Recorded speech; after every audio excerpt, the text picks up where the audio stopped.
Yep, this is in my head.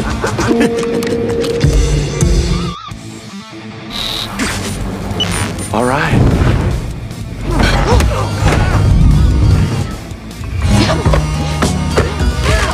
Come on.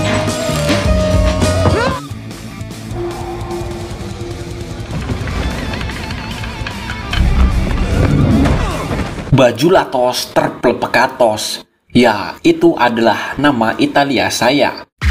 Yeah. Team at 17. Damn.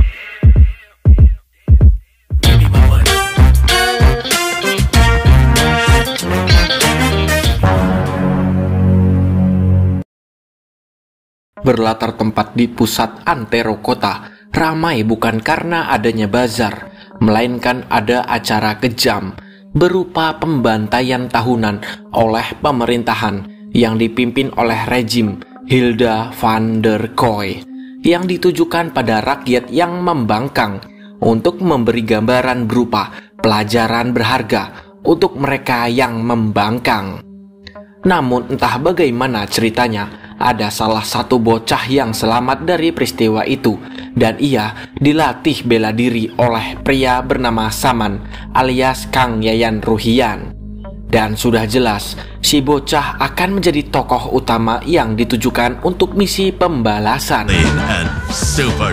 Kemungkinan besar Saman sendiri yang menyelamatkan bocah itu. Dan diketahui bahwa Saman adalah ahli bela diri asal Indonesia yang pindah negara karena mengejar cinta yang ia kenal dari Ome TV. Namun malangnya, ia malah menjadi korban kediktatoran. Untungnya, ia selamat, namun anak dan istrinya menjadi korban kebrutalan.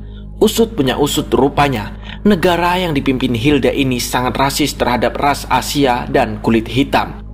Dan ini ia mempersiapkan Boy menjadi senjata utama dalam misi pembalasan karena Boy juga memiliki takdir apes seperti dirinya. Tak hanya dilatih fisik, mental dan teknik bertarung, malamnya ia ada jam khusus untuk mempelajari teknik membaca gerakan bibir.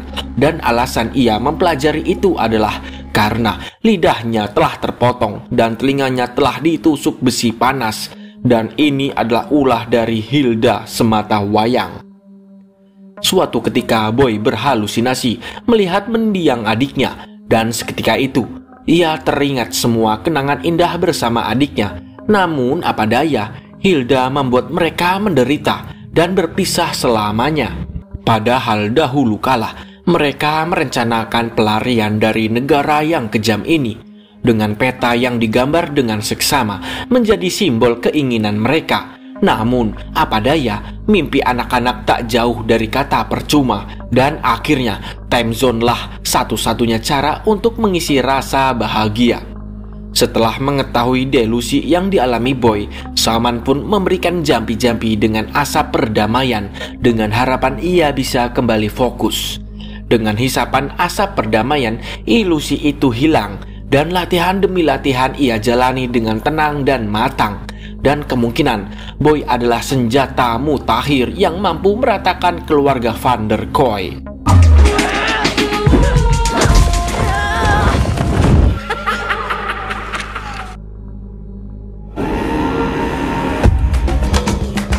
Tak terasa 25 tahun terlewat begitu singkat. Skill senjata dan silat sudah sampai ke titel mythical honor.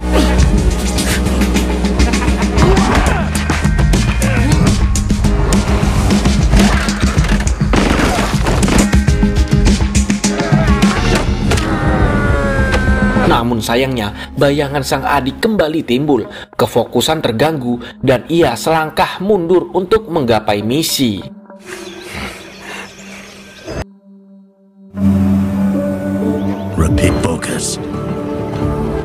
Suatu hari ia pergi ke pasar untuk mencari tobrut pilihan. Namun niat itu terganggu karena para militer datang untuk mengawal keluarga van der Kooi yang memberikan pidato persiapan acara tahunan. Di sini ia melihat Deon van der Kooi yang turut hadir ke lapangan. Dan rupanya dialah orang yang menangkap keluarganya Tak hanya dia, ada Glenn Van der Kooi yang turut hadir menyiarkan pemilihan terhadap 12 rakyat jelata yang ditujukan pada acara tahunan yang bernama Culing alias culik maling. Bercanda ya guys ya. Di mana acara ini berisi pembantaian rakyat jelata yang dipertontonkan oleh elit global. Banyak rakyat yang menentang mereka, namun yang vokal hanyalah seorang gadis. Bahkan gadis itu membuat Glenn murka karena ia dinilai sebagai badut pesuruh keluarga Van der Kooi. Rasa emosi yang membara membuat Glenn berniat menembak gadis tersebut. Namun bodohnya, ia malah salah sasaran dan membuat situasi makin kacau karena insiden barusan membuat masyarakat murka dan memprotes keras aksi tersebut. Dan ketika suasana makin genting, datanglah June, anak tunggal Hilda yang jago bela diri dan menjabat sebagai panglima militer. Dan ia terpaksa turun untuk membantai semua masyarakat yang rusuh karena ulah Glenn yang rada gelo. Boy yang melihat kebengisan itu berniat melawan mereka, namun Saman melarang karena Boy dinilai kurang siap dalam upaya perlawanan. Namun rasa kemanusiaan yang tinggi membuat Boy tak kuasa dan lari untuk menyelinap dan ikut pergi dengan mereka ke pusat pemerintahan. Singkatnya, Boy pun berhasil menyelinap dan masuk ke dalam gudang senjata. Rupanya selain Deon, ada Glenn juga di tempat itu. Dan ada istri Deon juga yang bernama Melanie. Ia sendiri adalah adik kandung Hilda. Dan jelas ia mempunyai jabatan yang penting termasuk ketua panitia acara Culing ini. Dikala mengamati, Boy dikagetkan dengan ilusi adiknya yang mengajaknya mengobrol santai. Ia pun makin tak fokus, apalagi makin kesini ilusi itu serasa nyata. Fokusnya pun terbagi, sehingga persembunyiannya pun diketahui. Dan ini kita diperlihatkan skill Boy yang sangat menggila, selayaknya sang guru Mad Dog.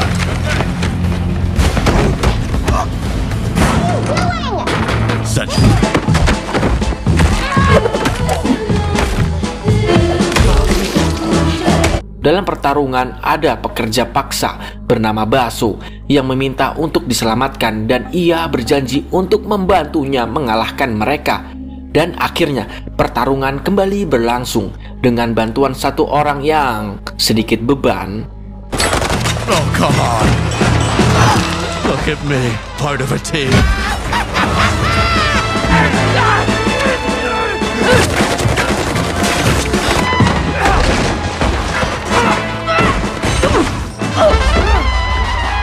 Hingga tersisalah Glenn seorang.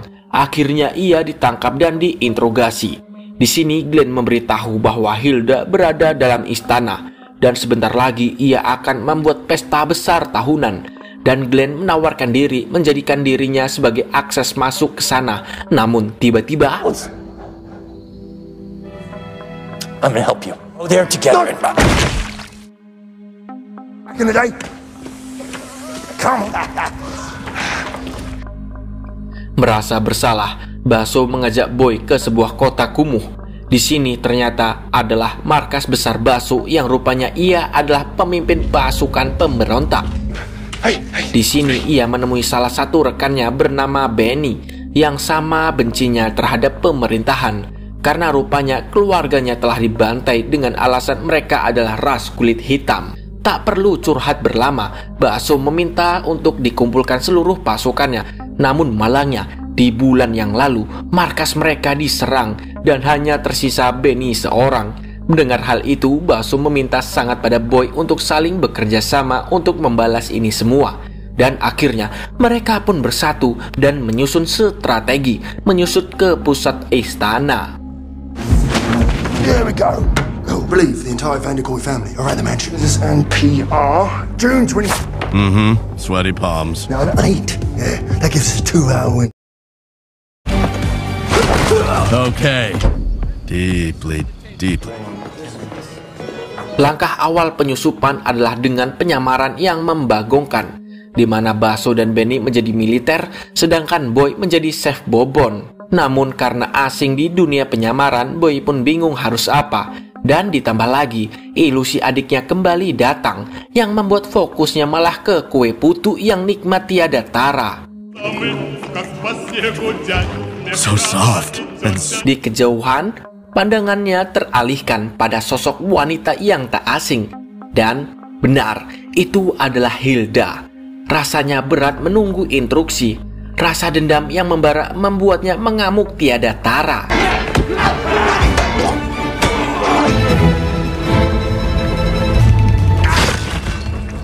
Mudahnya menaklukkan Hilda rupanya hanya tipuan semata. Ternyata yang tumbang bukanlah Hilda, melainkan bunsinnya. Dan di belakang Deon datang dengan senjata di tangannya. Dan ini adalah rencana dirinya menyiapkan semua tipu daya. Karena mendapatkan kabar bahwa Glenn telah sampai ke alam baka. Dengan skill yang mumpuni, jelas keadaan berubah seketika. Namun tiba-tiba Alright.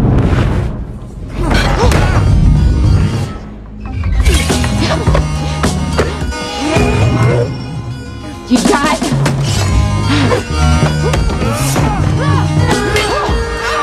Untuk pertama kalinya, wajah Jun tertampang kamera. Namun jangan anggap lemah sang wanita. Ia bukan pemain TikTok dengan goyangan dan dalam seketika keadaan berbalik menjadikan Boy tumbang dengan pingsan.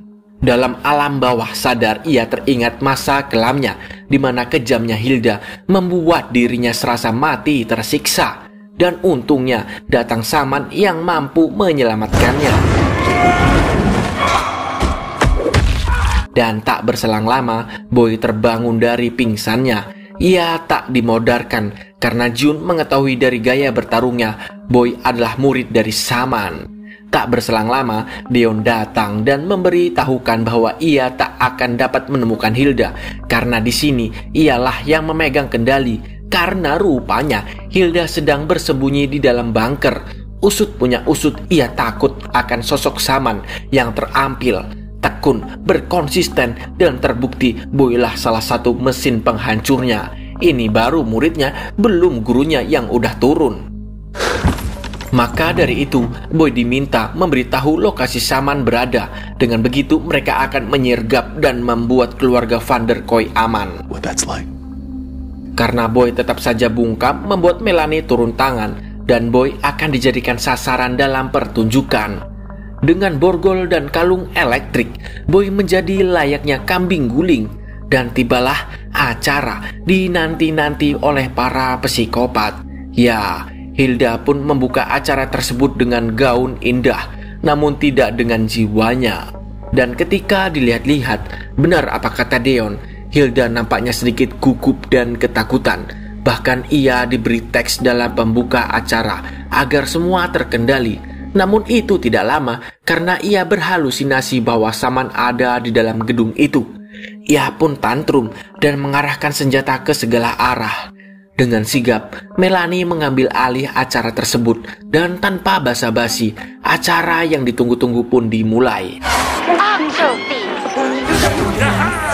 Serial sailor frosting time. Dengan perasaan tolong-menolong antar sesama, Boy berusaha menyelamatkan mereka. Namun Melanie sudah mengantisipasi. Kalung elektrik diaktifkan dan dia hanya bisa diam kesakitan. Ia pun diseret dan telah disiapkan Algojo berkostum kambing. Dan ketika akhir hayatnya hampir datang, tiba-tiba walaupun sedikit konyol, rupanya skill penyamaran mereka sangat di luar Nurul. Di mana sebelumnya mereka melumpuhkan pengawal khusus dan mempotelkan kakinya untuk akses keluar masuk. Not this again. It's a good part, yeah. Akhirnya mereka datang dengan perbekalan senjata. Dan inilah aksi dari 3 pentol korek.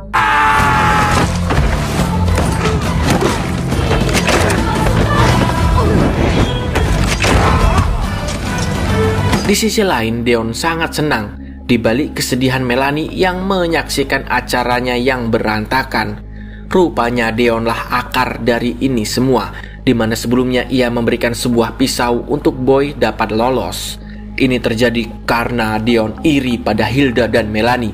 Bagaimana tidak, ialah anak sulung keluarga ini, tapi ia nampak tak ada harganya dalam kontribusi negara ini. Mendengar itu semua, Melanie yang emosi berniat memburu kakaknya sendiri.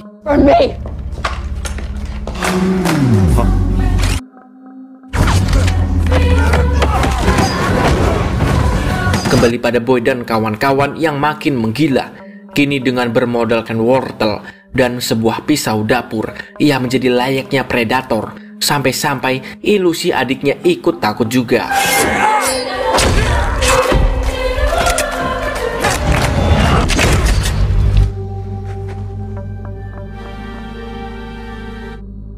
Tak berselang lama, Melanie datang dan menumbangkan Baso dan Benny. Melihat hal itu dengan niat balas dendam, apalagi melihat temannya tumbang, Boy dengan sigap menumbangkan Melanie yang hanya jago dari jauh saja.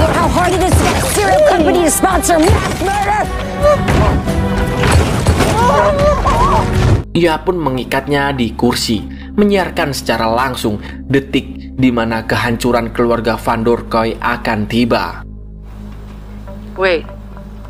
No, wait! Hope. Tersisa hanya Boy dan Baso, dan di tengah perjalanan ke bunker, rupanya Baso tak dapat bertahan lagi, hingga akhirnya Boy lah sendiri yang tersisa dan menumpas semua yang ada di hadapannya.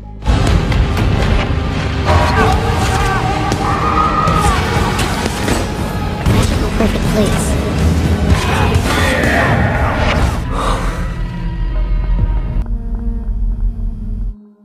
Setelah menggila, Boy menemukan Dion yang terbaring lemah karena tembakan Melanie. Dan di sini ia membantu Boy lagi dengan memberikan kunci akses ke dalam bunker. Sudah dibantu hingga ke titik ini, Boy tetap saja akan menghabisinya. Walaupun sudah ada masukan dari ilusi sang adik yang menahannya, Boy tetap kekeh akan menumpas semua kejahatan. Dan ia tak mendengarkan adiknya karena ia paham ini adalah ilusi dan hanya dapat membuatnya lemah.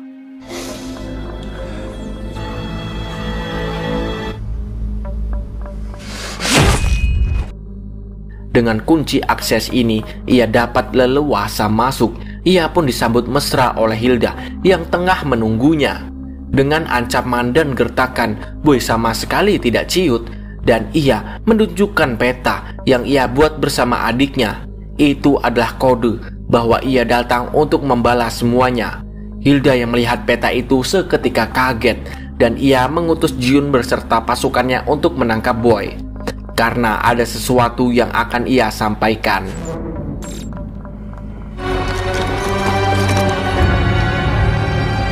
Setibanya di ruangan inti dalam bunker, Boy menemukan semua keluarga inti Van der Kooi. Ia juga melihat foto-foto keluarga Van der Kooi. Ia terasa tak asing akan foto-foto ini.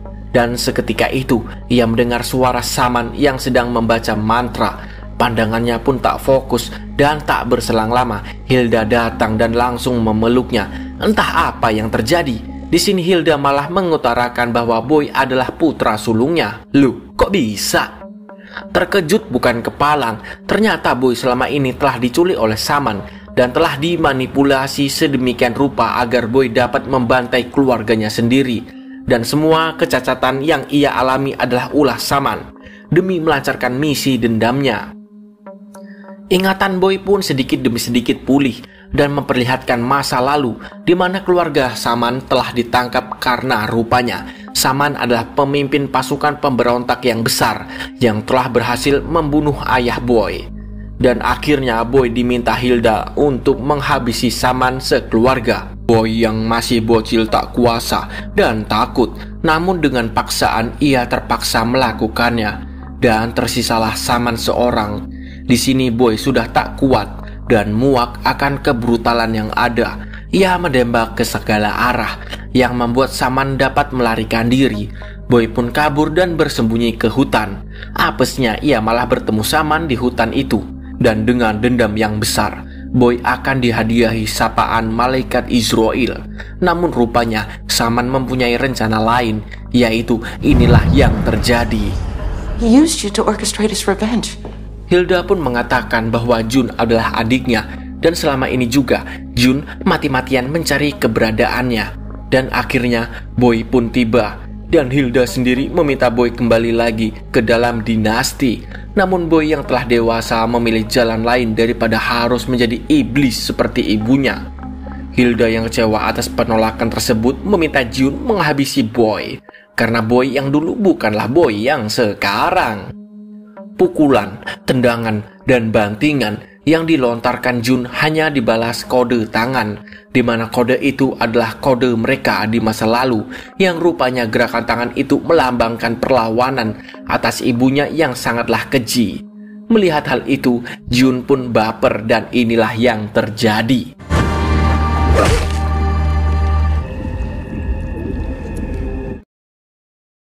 Tak tunggu waktu lama, petinggi Van der Kooi langsung memberi perintah pasukannya untuk memburu mereka.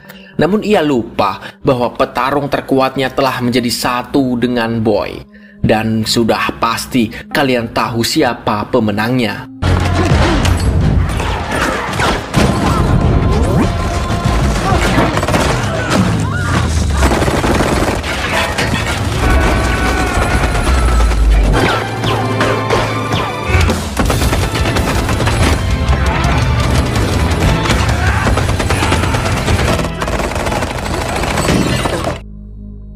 Telah berhasil dan kembali bersatu membuat mereka tenang dan berniat melanjutkan impian mereka.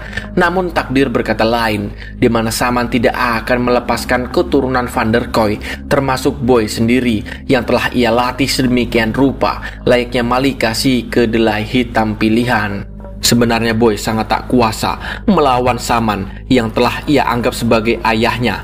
Namun Saman membalas dengan kode isyarat yang berarti berlawanan dengan apa yang ia pikirkan.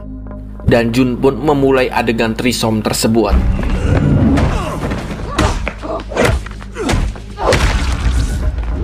Melihat adiknya terpojok, Boy terpaksa menyelamatkannya. Bersusah payah yang mereka lalui hanya diterima dengan enteng oleh Saman yang hanya sanggup sendal jepit khas Indonesia, swallow.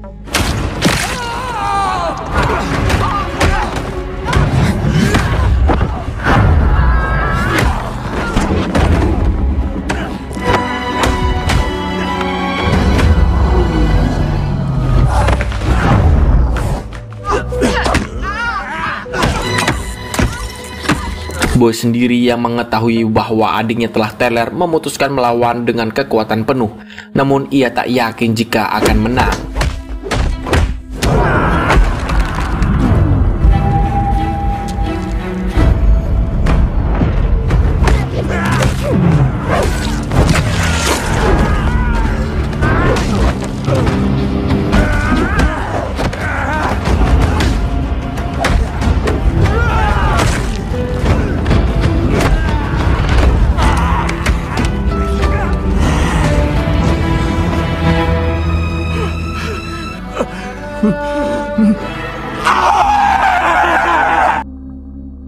Namun akhirnya Panggah, pemeran utamalah yang menang.